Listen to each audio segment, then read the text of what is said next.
everybody, Chris Schaefer of Pautzke Outdoors. We're back in the great state of West Virginia. We're loaded with a car full of fire bait. We think we're only going to need about 2 jars today, but we're going to show you how to catch fish in one of the most heavily fished systems in all of West Virginia. This place behind me gets stocked almost every single week. Why? Because hundreds, if not thousands of people come here every single week during the heat of the season in search of trout. We're going to show you how you can use fire bait and catch trout just like we did.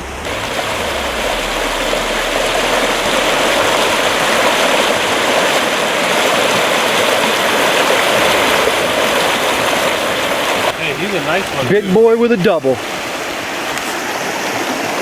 He's a nice one. Can you get him to Mikey's net? I hope so. Thing's dangling and hook in his mouth. Come on, son. Woo! That's a good one. All right, so up here in West Virginia, you guys just saw us get a double, and Mike's going to show you some of the amazing colors on these fish. As you see, I mean, first thing that they're all really nice fish, and look at the vermiculations on his back, the beautiful spots, thick fish, you know, just solid fish for the area, you know. That looks like a brookie, Kyle. I knew there was one in here. Might be the only one though.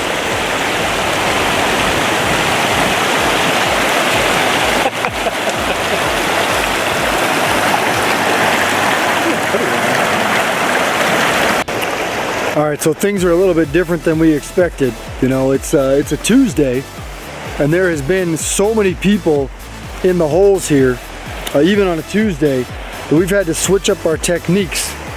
And instead of hitting the holes, Mikey's looking for big rocks in the stream that are obstructions, kind of like this rock right there, that rock way down there, and that's where we're picking up our trout. We're going places that most people are not doing their pitching. You know, they're pitching in the big deep holes, which there are a lot of in this system. So instead, we're kind of picking our way through and hoping to pick up some trout that way.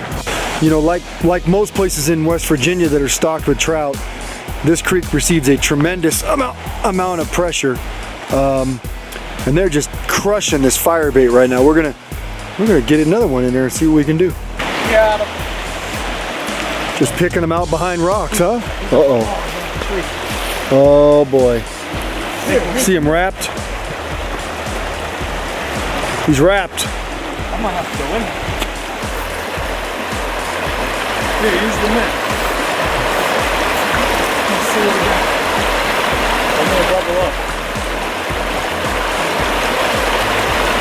He's on the line and wrapped around the tree. Free. He is a free man. Just swim right into that net. Atta boy. Not a big one, but we'll take it. We'll take him. Big boy plucking rocks. Ooh, he out the current, huh?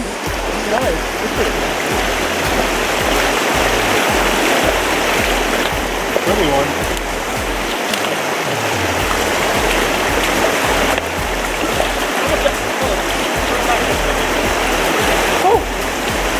That's the prettiest one I caught all day. Check out this beautiful West Virginia brook trout. One of the prettiest ones I've caught here on this trip. Solid fish. You can tell they've been eating good, but just spectacular colors on this fish. Ooh, you pulled that one out. Bring it down to Big Boy. Another double. Big Boy's got his in the net. Big Boy, can you handle this?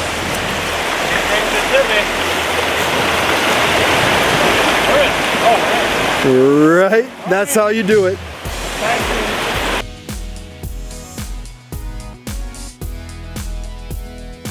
Alright, I just had a fish annihilate me right here on the back end as it sweeped up. Doing the old jigging method.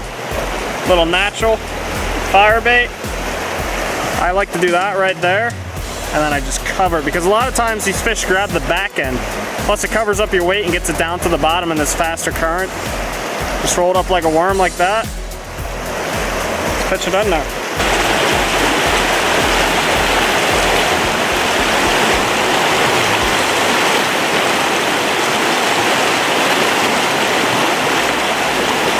Got him.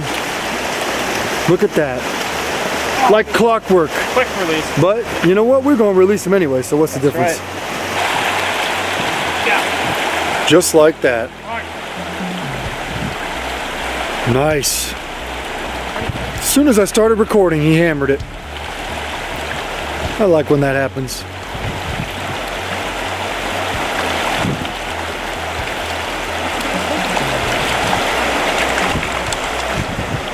Man, I just can't get over these brook trout. I tell you what, they're really, really nice, thick fish, and the color on them are amazing. I tell you what, this little guy just took a natural fire bait worm.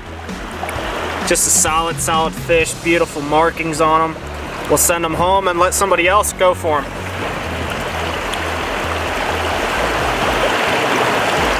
All right, as you guys know, we were fishing fire bait today, but we're doing it a little bit different than a lot of people do it. You know, a lot of people like to plunk it out in the hole, even though they make the worm thing. Well, with the natural fire bait today, 3 small little sinkers right above your hook. A nice little piece of it. And I like to put it right on my sinkers. And then I make a worm out of it all the way down to my hook. Because usually the first thing those fish grab is that hook. And sometimes they see the weights and they won't hit it. So that's why I cover it. And the reason why I'm doing this is we're just popping it right behind all these little rocks and stuff. And we're jigging it. You know, this stuff is real durable and it stays on the hook in fast current, and we're just popping it and jigging it across the top, and that's how we picked up a lot of our fish today.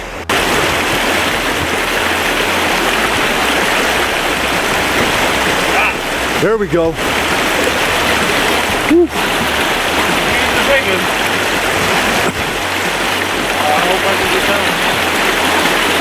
Hoist. Lift him. Lift him. Look at that. When you're big, you gotta use your skills. Ooh. You know where you hooked him? In the mouth. This evening's episode of Pautzke Outdoors comes to you from the heart of West Virginia. I can tell you we're probably about 45 minutes from Elkins right now. Way up in the wilderness and in one of the most beautiful streams you'll find anywhere in the eastern United States. This is Gandy Creek. It's one of those places that they stock every single week during the heavy fishing season. From what we're told, they get stocked 16 times with a minimum of 500 trout each time. Now, this episode, we knew they stocked a brook trout. And what surprised us the most was the amount of effort that the hatchery folks really put in to spread those fish out. You know, we filmed all over North America, and normally they pull up to a bridge, they dump half the truck, and all the fish go into one hole. Well, today, we actually saw the guys stock a 5-mile section of the creek, and they didn't just dump fish off one bridge and move forward. They literally took a half net, and they probably made about 100 different stops, which is good because we ran into roughly, I would say, 250 anglers today, and that is on a Tuesday, believe it or not. So we followed them this morning, we filmed what they did, we went over and we filmed 2 other episodes of Pautzke Outdoors in other areas, and then we came back here for the evening bite. What did we do? Well, ironically, we had an absolute ton of Pautzke salmon eggs in our car. We didn't use a single one of them. Instead, we packed fire bait onto our hooks. We used 2 colors.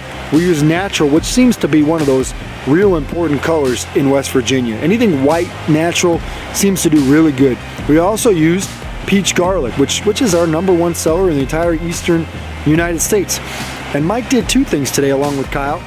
They either rolled them up into a small ball and they drifted them in the current, or they did what was the most effective way today, and they molded them into a worm, and they basically jigged them back and forth through the current, and they found basically trout that were willing to go after and find an aggressive way to hit those baits. Now, great thing about fire bait is it's got a tremendous amount of scent, and it's powerful, and it's moldable. What I mean by moldable is you saw us fish some heavy current today, and these guys were jigging the fire bait while it was on the hook through the current. It never came off. The only time it came off is when we got bit. How often did we get bit?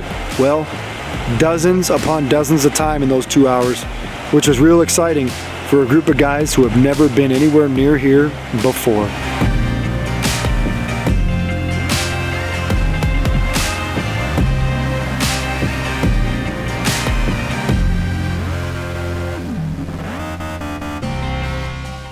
We're here fishing West Virginia. What a gorgeous brown trout. You can tell they've been eating well, but just awesome colors on this fish. Hey, you know what? What? That ain't a brown trout. All right. Oh, ay. Man, tell you what.